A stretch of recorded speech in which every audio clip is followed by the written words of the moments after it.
I'm here mainly because I think it's so important that we put to the public outside the importance of monitoring.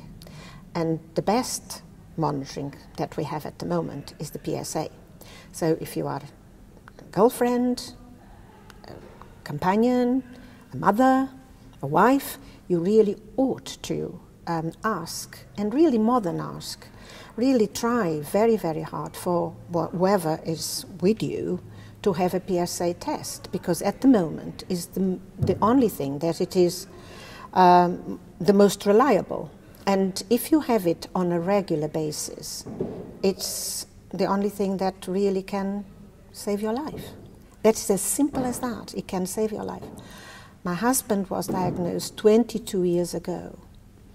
It was absolutely a shock, an absolutely awful thing to hear from your husband that you have this disease.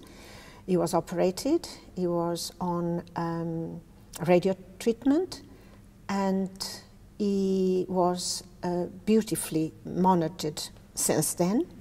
And it's that monitoring that has saved his life, because if he had stopped and not do anything in these 22 years, he wouldn't be here.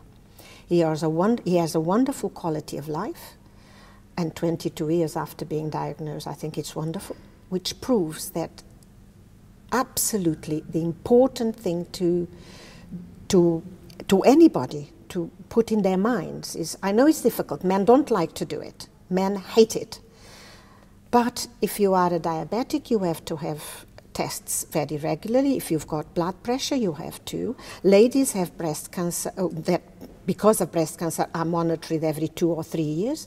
Men should really have the same. And why aren't we wives, partners, mothers, encouraging young people not to be afraid of talking about it, not to be upset about talking about it, because it's like any other disease. Unfortunately, it's here. We can't prevent it in the sense that it will come, either by, it can be hereditary or not. In the case of my husband, we don't know, because his father died when he was 2 years old, so we don't know. So it's very important, and I can't stress more how important it is to have the PSA done on a regular basis. My husband does it every 3 months, but if you can do it, if you can't, but every 6 months, it's imperative.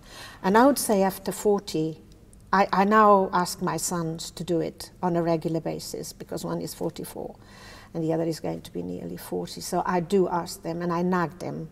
And it is wonderful to nag, because it saves the lives. It saves life.